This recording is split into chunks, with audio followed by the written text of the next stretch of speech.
주옵소서. 함께 하실 것을 믿고 간구하며 예수 그리스도 이름으로 기도합니다. 아멘.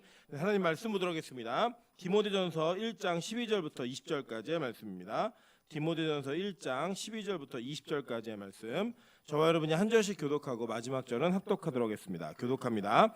나를 능하게 하신 그리스도 예수 우리 주께 내가 감사함은 나를 충성되이 여겨 내게 직분을 맡기심이니 내가 전에는 비방자요 박해자요 폭행자였으나 도리어 긍휼을 입은 것은 내가 믿지 아니할 때에 알지 못하고 행하였음이라. 우리 주의 은혜가 그리스도 예수 안에 있는 믿음과 사랑과 함께 넘치도록 풍성하였도다. 미쁘다 모든 사람이 받을 만한 이 말이여 그리스도 예수께서 죄인을 구원하시려고 세상에 임하셨다 하였도다. 죄인 중에 내가 괴순이라. 그러나 내가 긍휼을 입은 까닭은 예수 그리스도께서 내게 먼저 일체 오래 참으심을 보이사 후에 주를 믿어 영생 얻는 자들에게 본이 되게 하려 하심이라. 영원하신 왕 곧 썩지 아니하고 보이지 아니하고 홀로 하나이신 하나님께 존귀와 영광이 영원 무궁하도록 있을지어다. 아멘. 아들 디모데야, 내가 내게 이 교훈으로서 명하노니 전에 너를 지도한 예언을 따라 그것으로 선한 싸움을 싸우며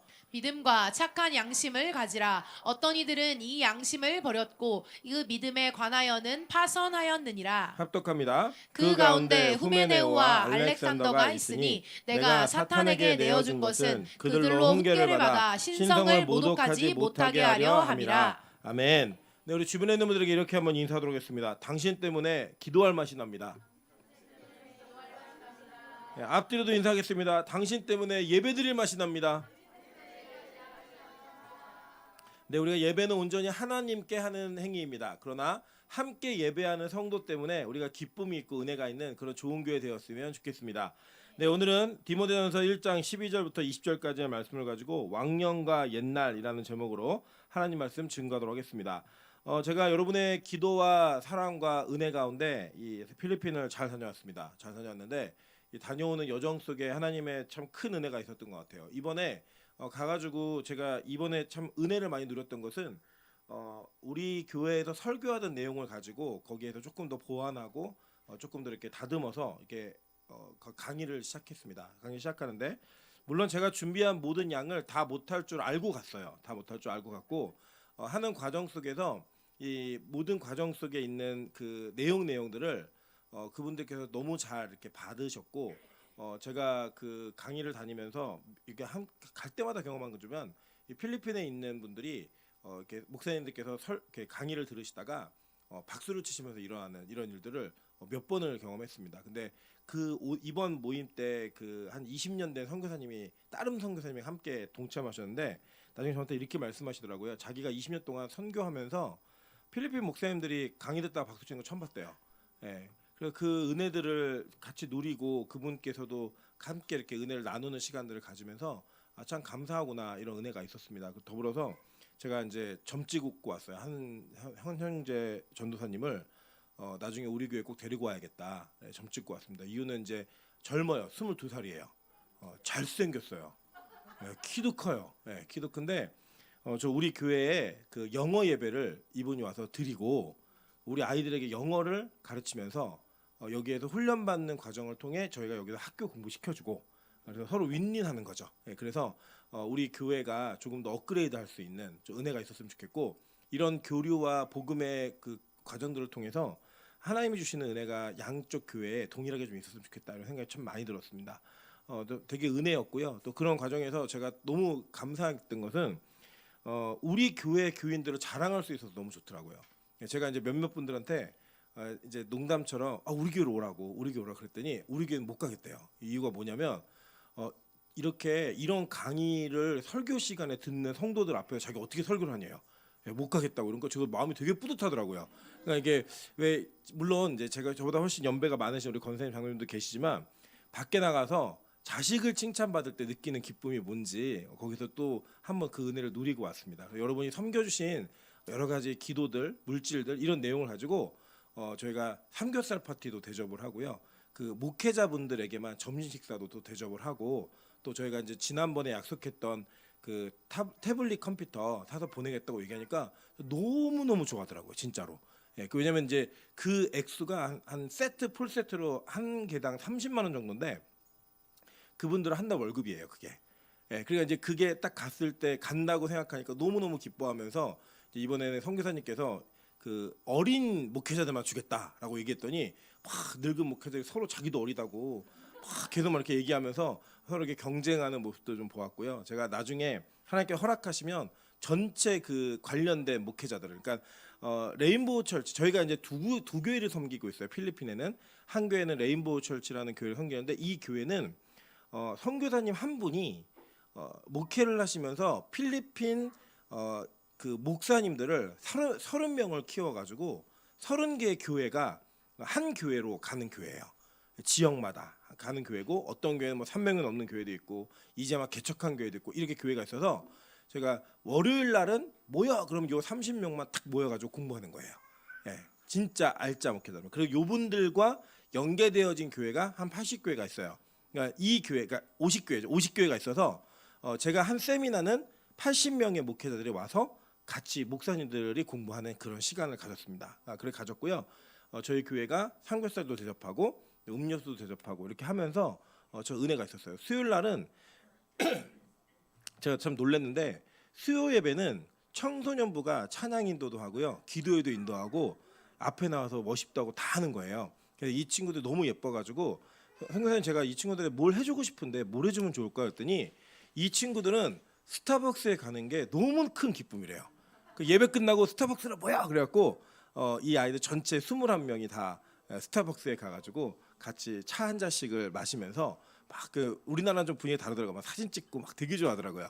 예, 그런 시간을 가지면서 또 여러분이 섬겨주신 은혜로 그런 시간들을 좀 보냈습니다. 이런 과정 속에서 제가 느꼈던 기쁨은 하나님이 우리 교회를 통해 일하시는구나. 그리고 우리 교회가 조그만한 교회지만 작은 교회가 아니구나라고 하는 걸 엄청 크게 느끼고 왔습니다. 왜냐하면 선교사님이 여러 교회 만나셨을 거 아니에요. 여러 교회 만나시면서 빛가소금 교회가 하는 일을 듣고 직접 경험을 해보면 큰 교회도 못하는 일들을 한다는 거예요. 예, 큰 교회도 못하는 일들을. 그래서 여러분 자부심을 가져야 됩니다. 우리 큰 교회입니다. 예, 큰 교회가 못하는 일을 하면 우리가 큰 교회죠. 예, 큰 교회예요. 그래서 이 큰 교회가 못하는 일들을 하고 있는 걸 보면서 참 그 교회 되게 귀하고 가보고 싶다고 말씀하셔서 5월 10일에 금요일 날 철야기도 인도하러 오실 거예요. 예, 마침 그 주간에 그 우리나라에 있는 중국 목사님들 그 연합 집회가 있는데 거기에 이제 강사로 오시는데 그 주간을 비우셔가지고 저희 교회에 5월 10일 날 오셔서 설교하실 겁니다. 제가 이제 진짜 말씀드리는 거는 제가 아시지만 간증 별로 안 좋아하잖아요. 간증 별로 안 좋아하는데 이분 간증은 다 들으셔도 돼요.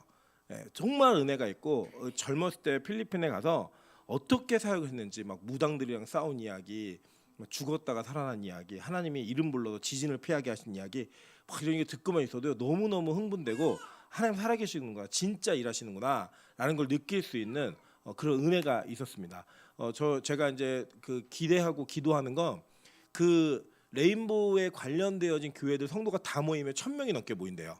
예, 그 모이는 성도들을 저희가 한번 섬겼으면 좋겠다는 이런 생각이 좀 있어요. 그런 여력이 될 수 있게 기도해 주시고 또 우리 교회가 그런 일을 할 수 있는 교회가 될 수 있게 해달라고 함께 기도해 주셨으면 좋겠습니다. 제가 설교하면서 좀 가까운 내용들 풀면서 또 있었던 이야기들 말씀드리고 하나님께 은혜 누리는 시간 갖도록 하겠습니다. 그리고 감사기도 제가 먼저 한번 하도록 하겠습니다. 기도하겠습니다. 하나님 감사합니다. 조그만한 교회지만 작은 교회가 되지 않게 하셔서 감사합니다. 하나님 우리의 연약함과 우리의 낮음을 통하여서도 일하시는 그 하나님의 능력을 바라봅니다. 하나님 여유가 많아서 돕는 교회가 아니라 여유가 많아서 사용받는 교회가 아니라 없어도 사용받는 교회가 됨으로 말미암아 하나님이 채우시는 은혜를 발견하게 하시고 또 그것을 통해 하나님께서 우리에게 주시는 복음의 감격을 누릴 수 있도록 주님 축복하여 주시옵소서. 주님께서 주시는 은혜와 기쁨이 우리 안에 항상 흘러넘치기를 간절히 소망합니다. 나눌 때 느끼는 그 기쁨과 감격을 하나님 매일마다 매 순간마다 누리는 빛과 소금교회 될 수 있도록 축복하여 주시옵소서. 이 복음의 일에 함께 동참한 하나님의 백성들을 기억하시고 우리의 모든 걸음 속에 함께하시고 동역하시는 그 성령의 능력과 역사가 끊어지지 않는 교회가 되어서 하나님 이 교회를 통하여서 더 많은 일을 이루시기에 부족함이 없는 교회가 될 수 있도록 은혜를 베풀어 주시옵소서.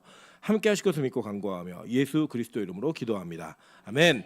네, 오늘 말씀 나누도록 하겠습니다. 네, 오늘 디모데전서 나누는데요. 이 디모데는 바울의 영적 아들이었어요. 그죠? 영적 아들이라고 하는데 이게 사실 양자의 개념이지만 제가 지난번에 말씀드렸듯이 이 로마에서 가장 유명한 양자가 누구였다 그랬죠? 로마 황제 옥타비아누스가 양자였어요.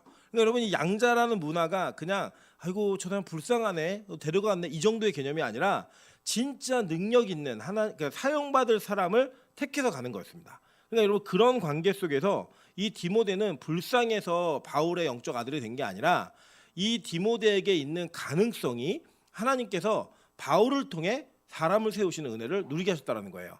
여러분 너무 중요한 게 뭐냐면요. 하나님은 사람을 세우시는데 사람을 세울 때 사람을 통해서 세우십니다. 그리고 여러분 뭐가 있냐면요. 저는 개인적으로 목회자든 성도든 우리가 집안에서든 은퇴를 잘하는 게 좀 너무 중요하다고 생각합니다. 물론 이 시대의 건강도 많이 이제 여유가 생겨졌고 여러 가지 시대적 여유가 많이 생겼잖아요. 제가 이제 뭘 보다가 되게 놀랐는데 30년 전에 군대의 영상을 보여주는 영상이 있는데요. 거의 20살, 21살 청년들이잖아요. 지금 30대 같아요. 얼굴이 다. 예. 그리고 인터뷰를 하는데 28살짜리 아주머니가 나와갖고 뽀글뽀글 파마머리라고 인터뷰를 하는데 지금이 한 38 정도 돼 보이는 한 10년은 더 이게 그 늙어 보이는 그런 모습들로 있더라고요. 왜 그런가 봤더니 고생을 많이 하면 그래요. 제가 예전에 아직도 기억나는 게 북한 선교를 하면서 북한에 있는 분을 만났는데 북한에서 탈출하신 분이죠. 탈출하신 분을 만났는데 저는 대화를 하다가 이분이 한 40 가까이 됐겠다라고 생각을 했어요. 제 기준에서는 제가 26세 만났는데 알고 봤더니 저보다 3살이 많으신 거예요. 너무 고생을 많이 하니까 그런 일이 벌어지더라는 거예요. 근데 어쨌든 지금은 막 건강과 수명의 연장이 계속 이루어지고 있잖아요. 그런데 저는 우리 교회가 어느 자리에 있든 사람을 세우는 은퇴 자리에 있기를 소망합니다. 저는 그게 너무 중요하다고 생각해요. 제가 그래서 친구 목사님들을 만나면 제가 부러움을 사는 이유 중에 하나가 뭐냐, 원로 목사님 잘 만났다는 부러움을 진짜 많이 삽니다. 진짜 그런 대화를 이렇게 많이 해요. 그래서 저희 원로 목사님은 제가 볼 때 은퇴를 참 잘하신 분이에요. 그래서 제가 나중에 나도 저렇게 은퇴해야지라고 하는 모델을 이렇게 한 분 가졌다라고 얘기해도 과언이 아닌 분을 전 만났다고 생각합니다. 근데 이 디모데는 바울의 자신의 사역을 그대로 넘겨준 사람입니다. 그래서 그 어떤 은퇴를 했냐면 바울 자체는 한 교회에 머무르지 않았어요. 계속 순회 사역을 하면서 여러 교회를 돌봤을 때 그가 에베소라고 하는 교회를 상당히 이 에베소 교회가 수준이 높았습니다. 이 수준이 높았던 교회를 디모데에게 맡기면서 그 디모데에게 목회적 그리고 영적인 관리를 잘 하라고 쓴 편지가 디모데 전후서예요.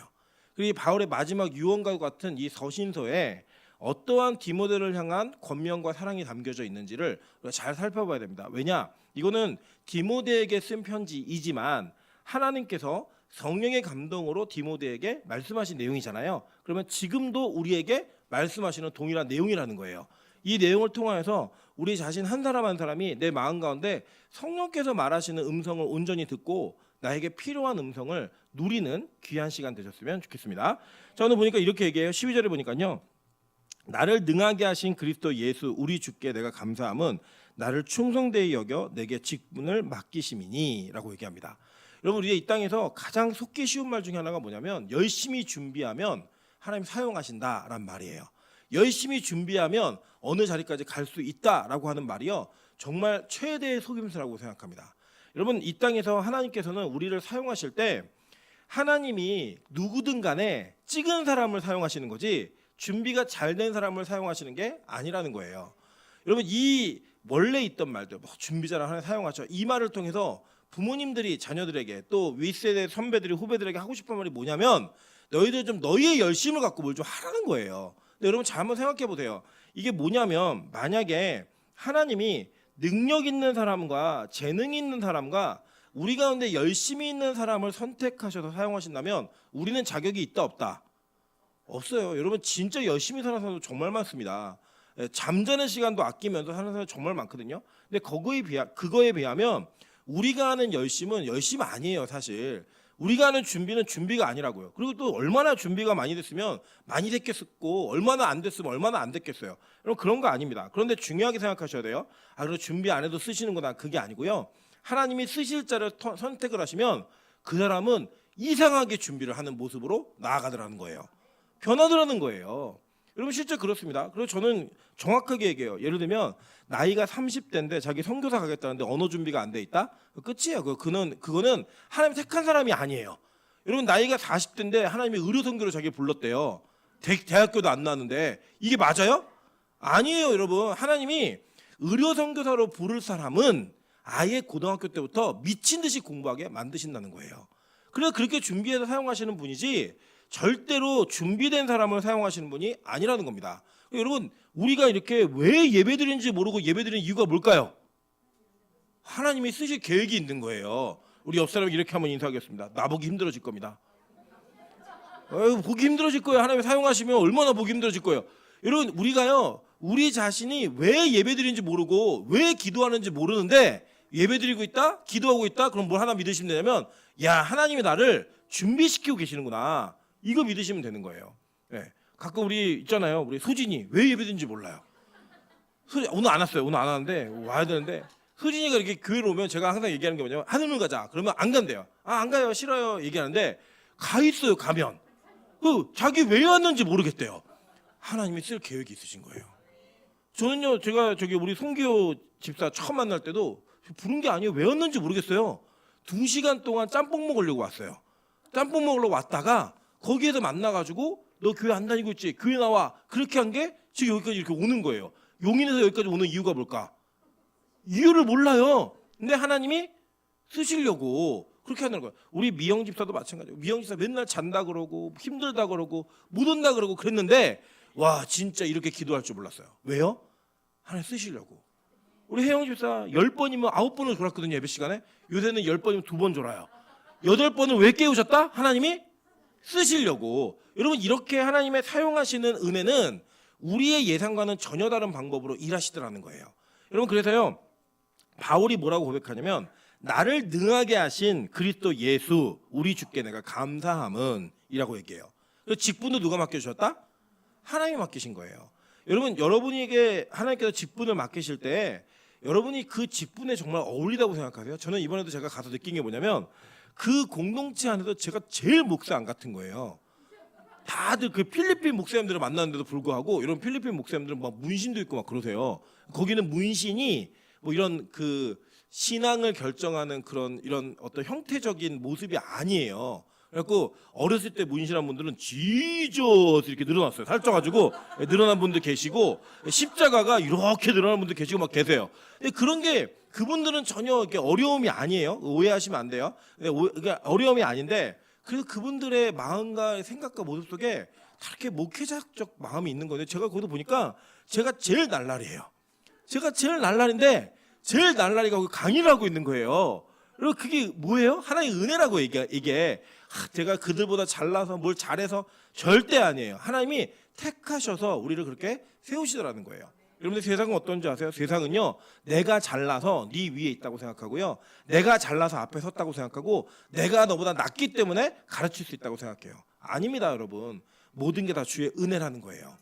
여러분 우리 마찬가지잖아요. 솔직히 말씀드리면 우리 교회 장로님들 권사님들 일반 수준에 비하면 훌륭하신 분들이지만 여러분 개인이 하나님의 관점에서 하나님 앞에서 보시면 내가 권사 자격이 있다 없다?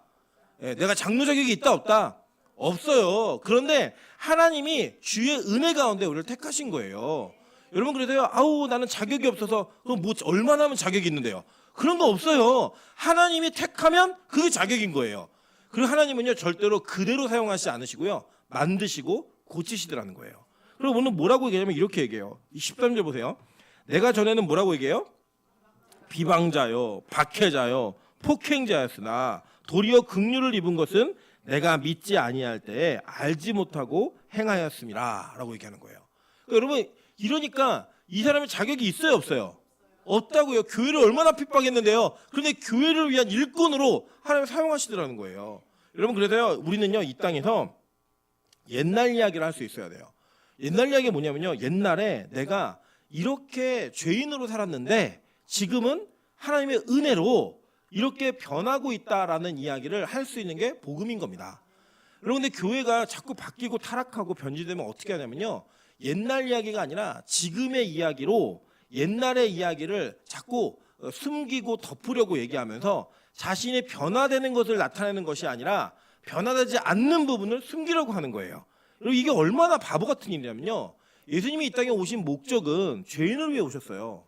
그죠? 이 누굴 위해 오셨다고요? 누굴 위해 오셨다고요? 나를 위해 오셨다고요. 임철을 위해 오신 거예요. 그럼 여러분 내가 주인공이잖아요. 주인공 아닙니까? 여러분 가끔 우리 그렇잖아요. 예를 들면 몸이 저처럼 뚱뚱한 사람들은 좀 뚱뚱한 걸 막 자랑하진 못해요. 어디 가서 막 자랑하고 나 뚱뚱하다 막 이렇게 자랑하는 사람 없고요.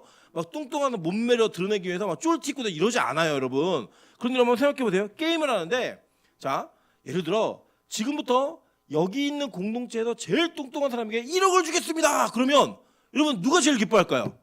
그 1등이 제가 1등이에요. 제일 가장 강력한 경쟁력 화폐가 오늘 안 왔어요. 제가 무조건 1등이에요. 그러면 여러분 그게 내 자랑이 아니에요. 자랑이라고요. 관점에 따라 다른 거예요. 보세요. 하나님이 죄인을 바꿔서 일꾼으로 사용하실 때 그 죄가 컸는데 그 죄가 바뀌어진 사람은 여러분 그게 제일 큰 감격이고 제일 큰 간증 아니겠어요? 그런데 별로 나는 바뀐 게 없는데 나는 별로 이렇게 죄를 안 졌는데 이렇게 스스로 고백하고 자랑할 수 있는 분들은요 사실 감격도 별로 없는 거예요. 예를 들면 우리 이렇잖아요. 보통 화제가 될 수 있죠. 전교 3등이 열심히 공부하던 전교 1등이 됐다. 이거 화제예요 아니에요? 아니에요. 전교 꼴찌가 수석을 했다. 화제 아니에요?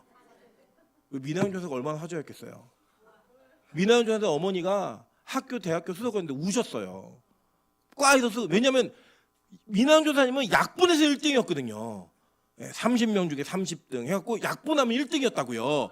그랬던 성적표가 하나님이 1등 만들어 주시니까 감격이 아니에요. 감격이라고요, 여러분. 그래서 여러분 복음 안에서는요. 나의 옛사람은 우리가 고백했을 때 그거는 자랑이에요. 그건 자랑이에요. 여러분 바울이 왜 지금 내가 옛날에 비방자, 박해자, 폭행자라고 얘기할 수 있을까요? 왜 그럴까요? 그가 옛날에 그런 죄를 지었지만 그런 잘못을 저질렀지만 지금은 바뀌었어요. 어떻게 바뀌었는지 알아요? 어떻게 바뀌었는지 아세요? 보세요. 12절 보시면 나를 충성되이 여겨.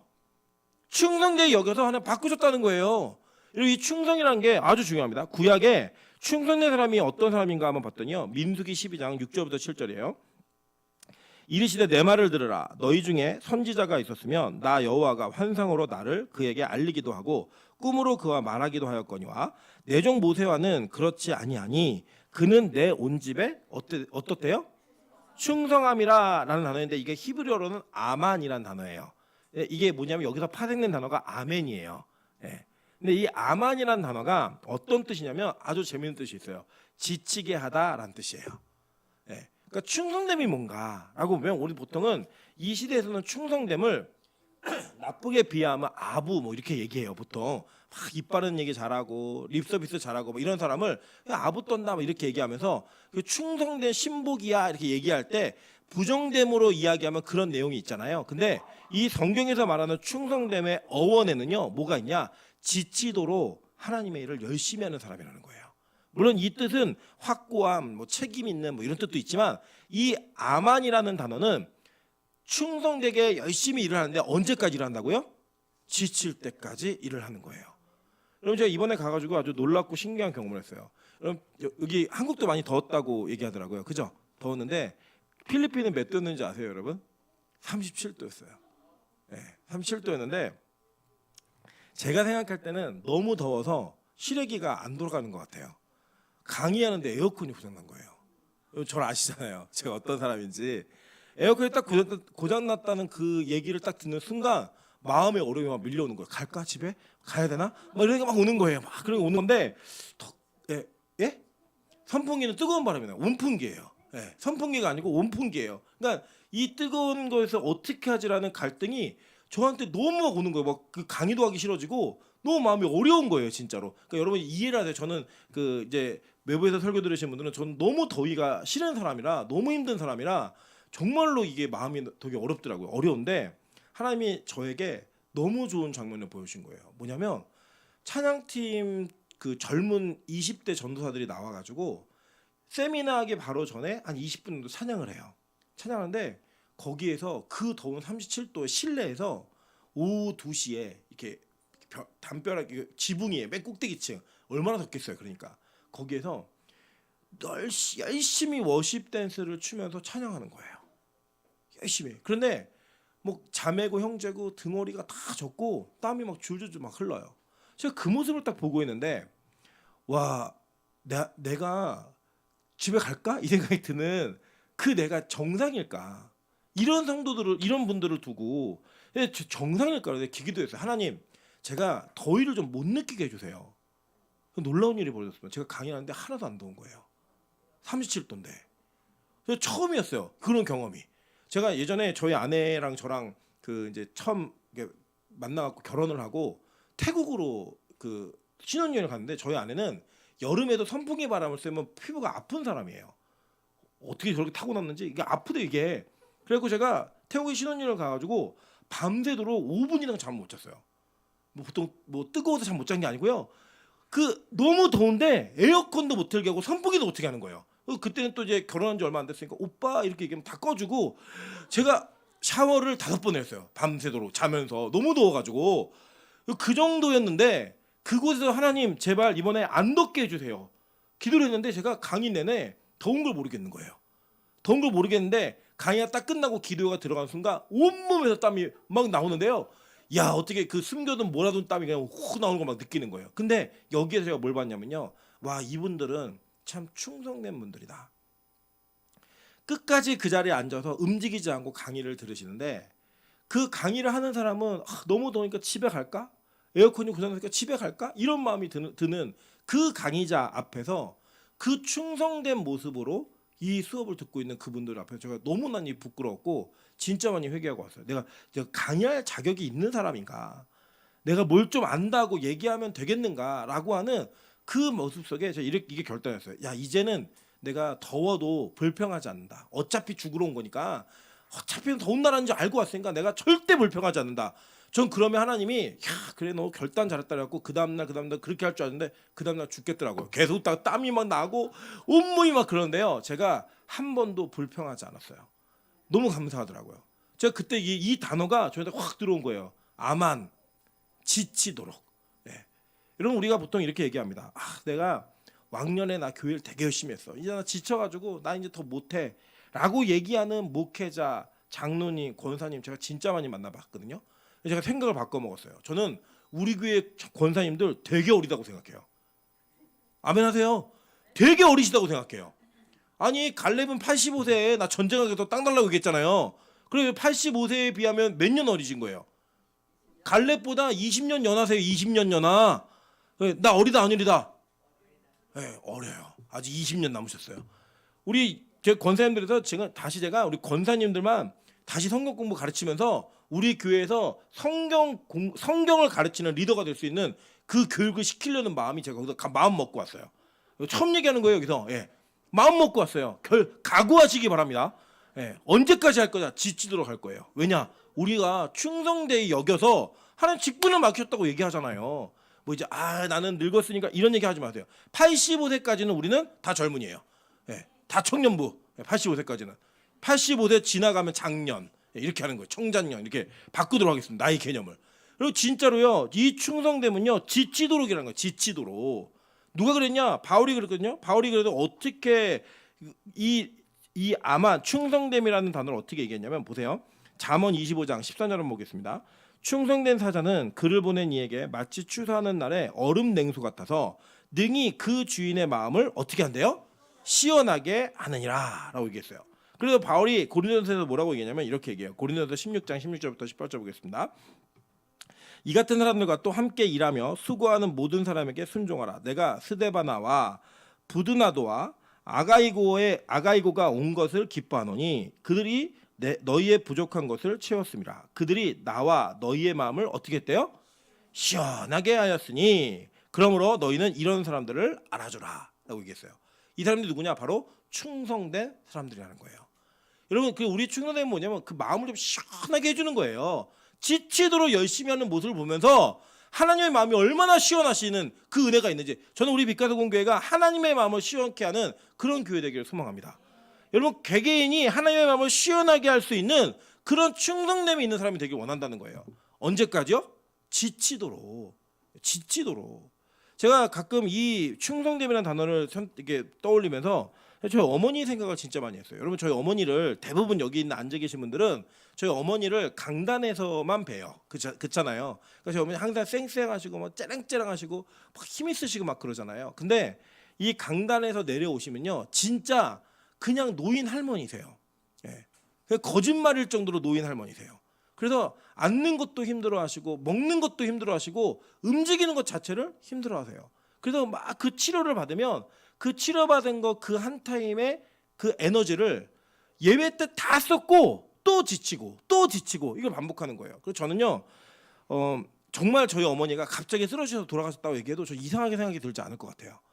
그 정도로 자신을 아끼지 않는 충성됨이 있는 거예요.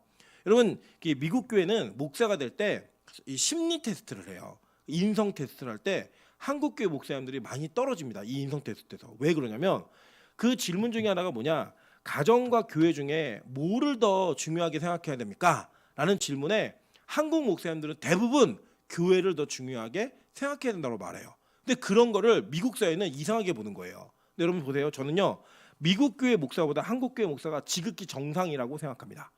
네, 저는 그게 지극히 정상적이라고 생각해요. 물론 제가 여러분께 계속 가르쳤듯이 가정과 교회는 대립되는 시스템이 아니에요. 왜요? 가정은 누가 세웠어요? 하나님이. 교회는 누가 세우셨어요? 하나님이 세우셨는데 하나님이 세운 조직이 부딪히면 돼요, 안 돼요? 안 되죠. 그죠? 그리고 아담과 하와가 가정을 이루었을 때 그 이룬 가정의 관계를 성경은 뭐라고 해설해 줬죠, 우리에게?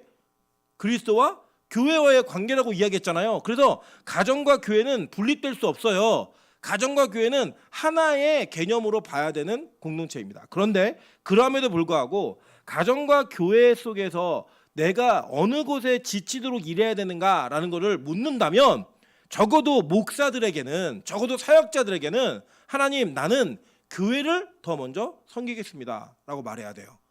여러분 우리 뭐 지나간 얘기니까 앞으로 뭐 더 좋은 분 만날 거니까 우리 민전사님이 교제하던 형제랑 헤어진 이유가 뭔지 아세요? 그 교제하는 형제는 지금도 민전사를 못 잊어요. 근데 그 헤어진 이유가 뭐냐면 예배를 드리지 않는다는 거예요. 다른 이유 아무것도 아니에요. 저 민정사 다음 날 또 만나게 할 거예요. 근데 뭐 벌써 만나게 이렇게 얘기하지 마세요. 민정사가 거절한 이유와 그 사람을 잘라낸 이유는 뭐냐면 다른 거 아무것도 아니고요. 예배를 안 드린다는 거 딱 하나예요. 예. 여러분 그 기준으로서 만나지 못하겠다고 얘기한 사람이 저는 다른 사람을 만나는 거 잘못다고 생각하지 않아요.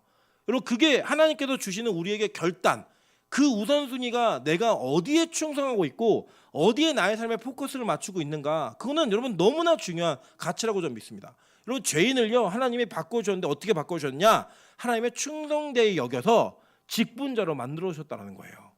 여러분들 우리 교회가 절대로 매일 저녁 예배 드리는 것이 가정을 흔들리게 하고 가정을 해치는 시스템이라고 생각하지 않습니다. 저는 이것이 오히려 가정을 더 온전하게 하고 가정을 더 세울 수 있는 시스템이라고 믿어요. 왠지 아세요? 우리는요 말씀을 듣지 않으면, 하나님께 훈련받지 않으면 우리는 가정에서도 내 개인의 삶에서도 이기적으로 살 수밖에 없는 사람들이에요. 그런데 그 이기적인 사람들에게 하나님께서는 말씀을 통해 우리를 다듬으시고 고치시고 만드시면서 옛날에는 내가 비방자여 박해자여 폭행자였는데 그것을 바꾸어내는 사람으로 하나님이 우리를 부르셨다라는 거예요. 저는 그렇게 사용받는 은혜가 있길 소망합니다. 여러분 그래서 이런 게 있어요. 교회 안에서 때로는 우리 자신이 내가 가지고 있는 약점을 누군가에게 내보이고 내가 가지고 있었던 과거의 잘못된 내용들을 이야기했을 때 그것이 그 사람을 비판하거나 그 사람의 약점을 잡았다고 생각하시면요, 여러분 다 바리새인이에요. 예수님은 그런 목적으로 이 땅에 오신 게 아니에요. 예수님은 그런 사람들을 위해서 이 땅에 오신 분입니다. 그렇기 때문에 교회는 그것을 안아주고 세워줄 수 있어야 돼요. 여러분 이번에 마찬가지예요. 필리핀도 담배 피우면 안 되더라고요. 목사님이나 신앙인들이. 근데 이 담배 피우면 안 된다라고 하는 이 개념이 우리가 담배 피우는 사람의 교회를 못 오게 만드는 개념이 된다면 저는 이거 잘못했다고 생각해요. 교회가 담배 피우면 안 된다라고 말하는 것은 교회로 들어온 사람들이 담배를 안 피게 변하게 된다라는 이야기지, 담배 피는 사람은 교회에 올 수 없다는 이야기가 아니잖아요. 그런데 한국 교회도 필리핀 교회도 담배 피는 사람이 교회에 올 수 없게 만들어버린 거예요. 이게 담배 이야기하는 거 아닙니다, 여러분. 죄인들에 대한 이야기하는 거예요. 죄인이 교회를 올 수 있어야 되는데 죄인이 자신의 약점이 드러났을 때 그 약점을 공격받는 도구가 된다면 누가 교회를 오겠어요? 누가 그걸 얘기하겠고요. 여러분 교회는 그런 것 아니에요. 여러분 혹시 누군가의 약점을 알게 되셨다면 그 약점을 하나님의 은혜로 바뀌어져 가는 은혜가 있도록 기도해 주시고 그게 바뀌어지는 걸 보면서 와, 저 사람 하나님이 택한 사람이구나. 하나님이 사랑하는 사람이구나 라고 하는 그런 관점을 가질 수 있는 하나님의 마음이 있는 여러분 되시기를 주님으로 축원합니다. 여러분 그래서 예수님이 이 땅에 이렇게 얘기하셨어요. 누가복음 19장 9절부터 10절입니다. 우리 다 같이 한번 읽어볼게요. 시작.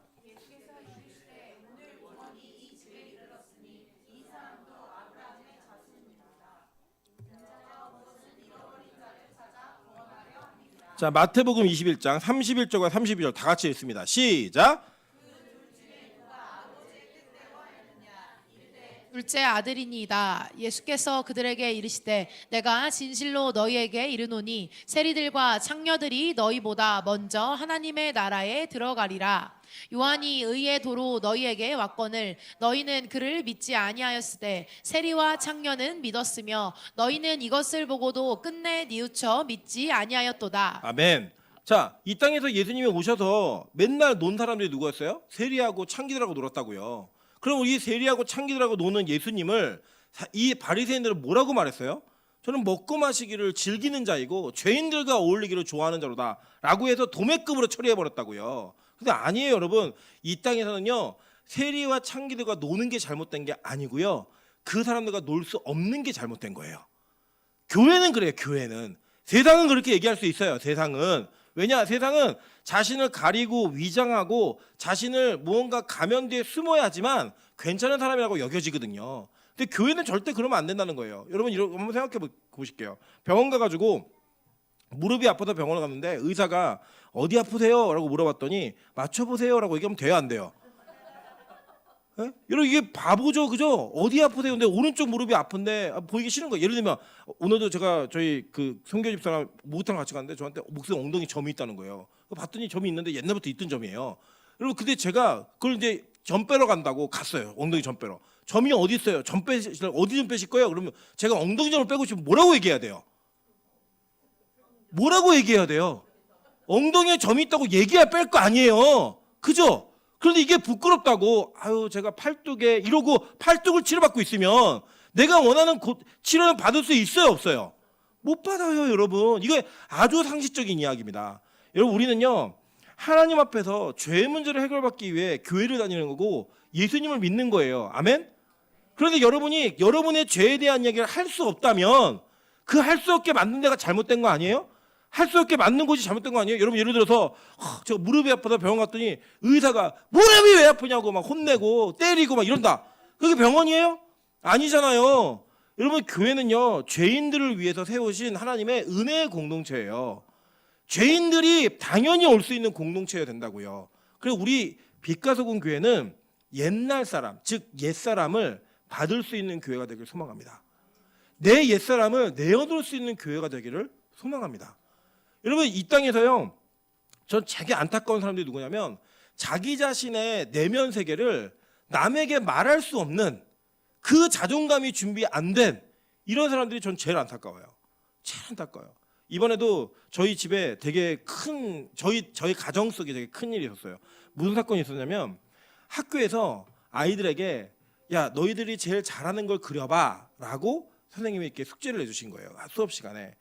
저희 아들이 찬수가 그 숙제를 못하고 그 미션을 하지 못하고 백지로 계속 읽다가 애들은 다 그림을 그리고 있는데 엎어져 계속 그 시간을 보냈다는 거예요. 선생님이 그래서 선생님이 저희 아내한테 문자를 보내셨어요. 사실 이런 거 공개 수업을 해야 되는데 찬수가 그림을 못 그려서 왜 안 그리냐고 그래봤더니 자기가 뭘 그려야 될지 생각이 안 난다고 그래서 이게 못 그렸다는 거예요. 그래서 저희 아내가 아이한테 물었어요. 너 왜 못 그렸어? 라고 물어봤더니 찬수가 이렇게 얘기하는 거예요. 자기는 사람을 잘 못 그린대요. 사실 찬수가 그림을 못 그리지 않아요. 엄마 아빠가 볼 때 잘 그린다라고까지는 말할 수 없지만 못 그리는 아이가 아니에요. 근데 이 아이가 자기는 못 그린다고 생각하는 거예요.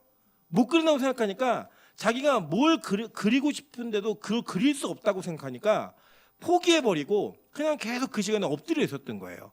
저는 그 모습을 보면서 저희 아내가 굉장히 속상해하는 거예요. 왜냐면 그게 자기 모습이거든요. 자기의 모습이에요. 저희 아내는 제가 참 신기한 게 자기는 다 할 줄 아는 게 없대요. 근데 뭐 보면 자격증이 다 있어요. 뭐 이것도 있고 저것도 있고 막 그래요. 저는 다 할 줄 아는 것 같은데 저 아무것도 자격증이 없어요. 운전면허 딱 하나 있어요. 그 외에는 자격증이 없어요. 근데 저는 다 잘하는 것처럼 얘기해요. 저는 뭐 한 번만 해봐도 막 저 잘한다고 막 얘기하고 나 그거 할 줄 알아 얘기하는데 저는 못해. 그런데 시키면 다 잘해요. 이런 모습이 뭐냐면요, 저는 자기 자신의 내면이 많은 사람들 앞에서 자기가 원하는 수준까지 못 올라가니까 그냥 못한다고 얘기해버리는 거예요. 안 해버리는 거예요. 여러분, 교회는 여러분을 죄인으로 인정하는 공동체예요. 아멘? 그렇기 때문에 여러분이 죄인인 것을 드러내고 그것이 드러나고 그것을 말하는 게 불편하거나 이상하면 안 되는 공동체예요. 그런데 이 공동체가 잘못 변형되면 어떻게 되느냐? 이 공동체 안에서 내가 원하는 의의 수준과 우리가 말하고 있는 윤리 도덕의 수준에 미달된다고 생각하는 내용을 말할 수가 없는 거예요. 그런데 여러분, 그거 뒤져보면요 다 있어요. 제가 청년 생각하면서 놀란 게 뭐냐면, 여러분, 권사님들, 장로님들이 자기 아들, 딸들은 이 세상에서 다르다고 생각하세요. 근데 걔네들이 실제로 자기들이 죄를 저지르고 와서 고백하는 내용도 들어보면 별로 안 달라요. 비슷해요. 똑같아요. 그런데 엄마 아빠는 다르다고 생각해요. 왠 줄 아세요? 항상 위장하고 사는 거예요. 엄마 아빠의 시각이 있으니까. 너 장로 아들이 이러면 되겠어? 뭐 목사 아들이 이러면 되겠어? 목사 딸이 그러면 되겠어? 이걸 얘기하니까 맨날 그 기준에 맞춰 살라고 자기 위장하고 사는 거예요. 그래서 한 번도 자신의 죄의 문제를 하나님 앞에 온전히 내놓지 못하고 집사가 되고요, 권사가 되고, 장로가 되고, 목사가 돼요, 전도사가 되고. 이게 지금 복음을 맡고 있는 사람들이라고 얘기하는 그 사람들의 모습이라면 그 공동체는요 철저한 바리새인의 공동체예요. 우리 빛가서 공교회는 그런 공동체가 안 되도록 노력할 겁니다. 여러분, 제가 강대성에서 때로는 저희 개인의 이야기나 감정의 이야기 이런 것들을 솔직히 털어놓을 때 막 놀라시는 것들이 막 보여요. 그 보이지만 제가 그걸 왜 하는 줄 아세요? 저는요 이게 자랑스러워요. 왜 자랑스럽냐면 이런 저를 사용하시는 하나님은 위대하시다고 믿기 때문이에요. 이런 저를 사용하시는 하나님은 저를 바꾸실 거라고 믿기 때문이에요. 그래서 저는 그 얘기하는 게 저는 부끄럽지 않아요. 저는 그게 너무 당당해요. 왜 당당하냐면 뻔뻔한 게 아니라 당당해요. 왜 그게 당당하냐면 저는 하나님이 저를 사용하실 거고 바꾸실 거고 고치실 거라고 믿기 때문이에요. 여러분, 제가 그렇기 때문에 저에게 어떤 여유가 있냐면요, 저는 우리 공동체 안에서 문제를 일으키는 사람도 하나님이 그를 바꾸실 거라고 믿어요. 그를 사용하실 거라고 믿어요. 그래서 기다릴 수 있어요. 참을 수 있어요. 견딜 수 있어요. 왜요? 저를 용서하신 하나님이라면 그 사람 용서하는 거 별로 어렵지 않거든요. 여러분, 저는 우리 빛가서 공교회가 주돈감으로 사는 교회 되기를 소망합니다. 여러분, 자신의 잘못된 걸 왜 얘기를 못해요? 얘기하세요. 그런데 여러분, 얘기하라고 말하는 것보다 더 중요한 게 뭔지 아세요? 얘기해도 그거를 놀래지 않고 들어주는 권사님이 있어야 돼요. 얘기해도 그거를 이상하게 생각하지 않고 받아줄 수 있는 장로님들이 계셔야 돼요. 얘기해도 그것을 전혀 당혹스러워하지 않는 교육자들이 있어야 돼요. 있어야 돼요. 여러분, 예를 들어 이런 거예요. 우리 명수 집사가 얘기한 거야. 목사님, 제가 돈을 훔쳤습니다. 그럴 때가 어머머머머, 너 어떻게 그럴 수가 있어? 이런 반응하는 순간 교회 못 나와요. 그거 못 나오는 거예요, 여러분. 이게 그렇잖아요, 사실. 예? 어떤 형제가 목사님, 제가 음란한 일을 저질렀습니다. 그러면 내가 너 이 새끼로 와봐. 너 그거 큰일 나. 공개 심판 막 얘기해가지고 막 주보에 올리고 막, 그죠? 이러면 이번 주에 우리 박미연 집사가 야동을 10편이나 봤습니다. 주보에 내고. 여러분, 이랬을 때 막 고생 놀래가지고 더 죽고 나섰잖아. 머리 잡고 큰 언니가 때리고 작은 언니가 때리고 이러면 이게 여러분 교회가 되겠냐고요. 누가 죄진 걸 얘기할 수 있겠냐고요. 저는 들어줄 수 있는 그 여유가 있어야, 들어줄 수 있는 복음의 마음이 있어야 여러분 안에 많은 사람들이 이야기하는 바리새 율법주의가 사라진다고 생각하는 거예요.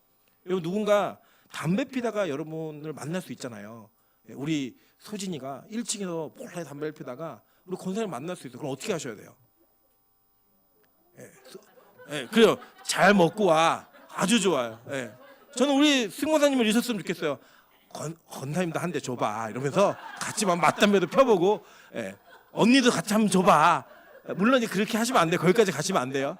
그렇지만 우리가 그 죄인의 모습이 드러나게 되었을 때 그 죄인의 모습을 그대로 받아주면서 괜찮아, 바뀔 거야. 괜찮아, 변할 수 있어. 괜찮아, 나도 그랬어. 라고 말할 수 있으면 여러분, 그 교회보다 저는 좋은 게 없다고 생각해요. 왜냐? 이 교회는 왕년에 내가 어땠는지를 말하는 교회가 아니라 이 교회는 옛날에 내가 어땠는지를 말할 수 있는 교회이기 때문입니다. 근데 여러분 한국교회 보통 어떻죠? 다 왕년 얘기하잖아요. 예, 제가 담임 목사님들 만나서 훈련 받을 때 제일 이해 안 갔던 분이 맨날 왕년 얘기하시는 거예요. 내가 전도사 때는, 내가 나 때는 이 얘기 꼭 하세요. 제가 한번 엄청 혼난 적이 있는데 담임 목사님이 유년부 사역자를 엄청 혼내시는 거예요. 이유가 뭐냐면 유년부 인원이 왜 이렇게 안 느냐는 거예요. 왜 이렇게.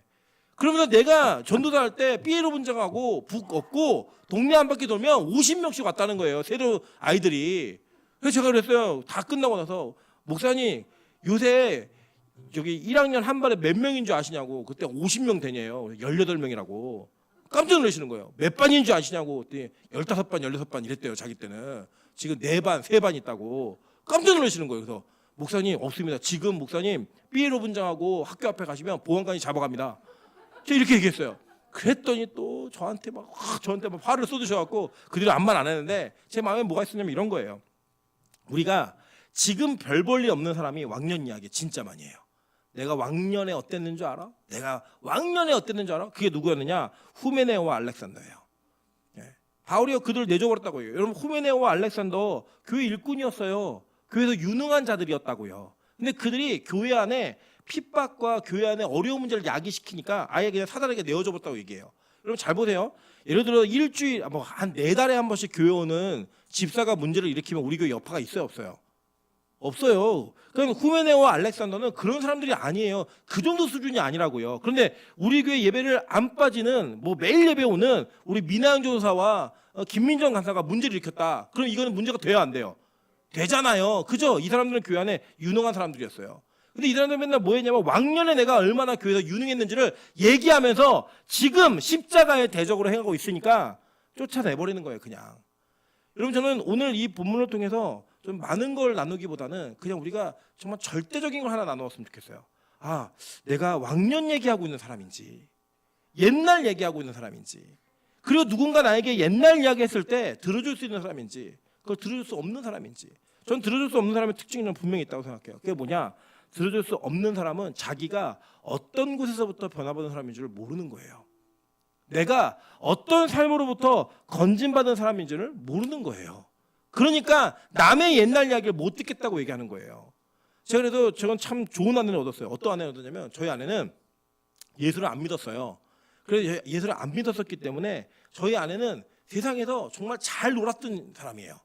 그러니까 저희 아내는 웬만한 사람들의 죄를 이상하게 생각하지 않아요. 그럴 수 있지.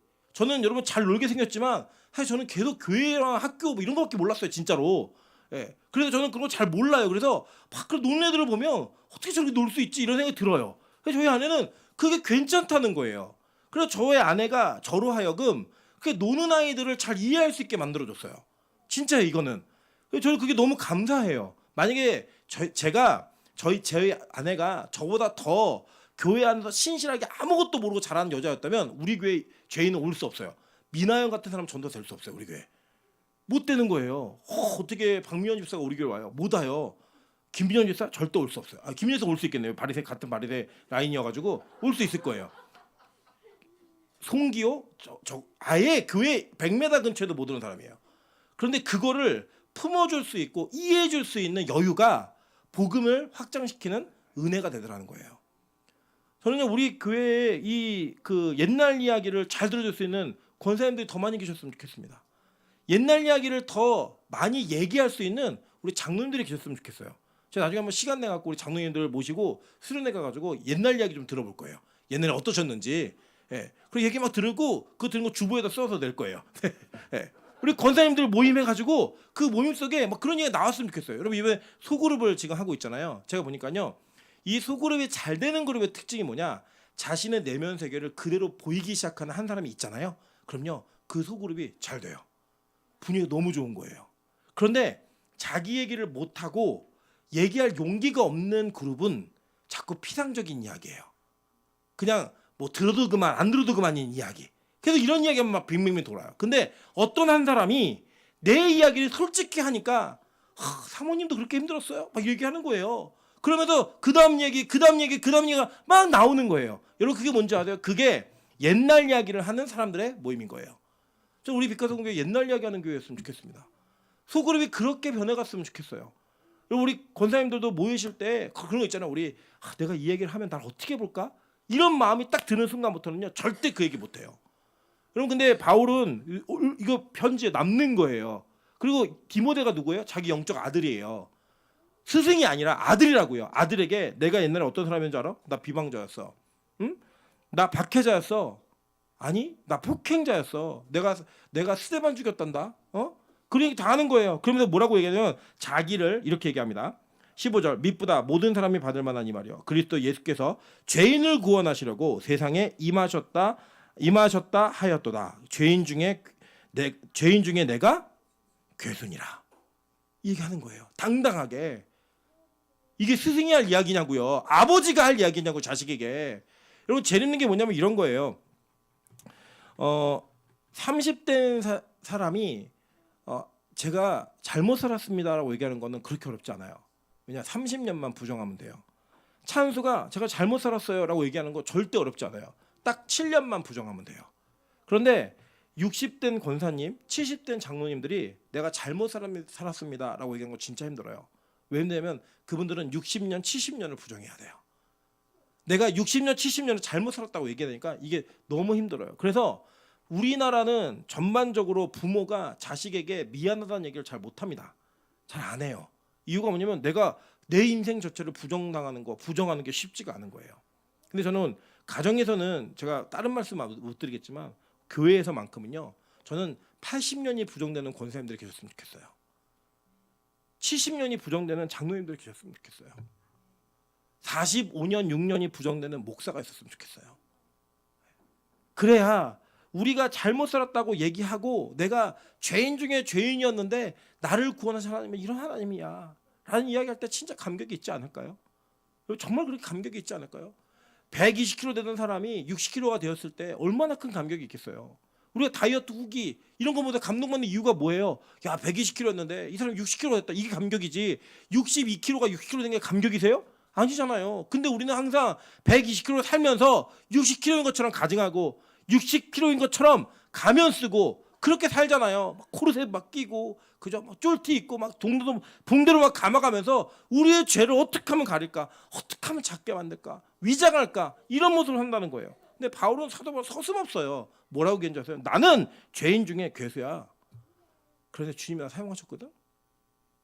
너 이거 알면 너 다른 말 못해. 이거 얘기하는 게 복음이에요. 이게 복음이라고요. 근데 알렉산더하고 후메네오는 뭐 했어요? 내 왕년이 어땠는 줄 알아? 내 왕년 교회 일꾼이었어. 이 정도 되는 위치에서 내가 이 말하면 너 나 들어. 이 얘기한 거예요. 그랬더니 어떻게 했어요? 내줘버렸다고요. 저는요 우리 빛과소금교회가 옛날 얘기하는 교회였으면 좋겠습니다. 왕년 얘기하는 교회 아니었으면 좋겠습니다. 오늘 금요일 날 우리 기도하러 나오신 우리 어르신들과 또 청년들 많은 집사들 또 어린아이까지 우리 모두가 옛날 이야기 할 수 있는 그런 은혜가 흘러넘치는 교회가 되어서 여러분 이 소그룹도 우리 하나님 앞에 기도하는 이 시간도 그 모습을 솔직히 고백할 때 바울과 같은 그 고백 속에 우리의 받은 은혜가 얼마나 큰지를 자랑할 수 있는 빛과 소금교회 되시기를 주님의 이름으로 축원합니다. 같이 한번 찬양으로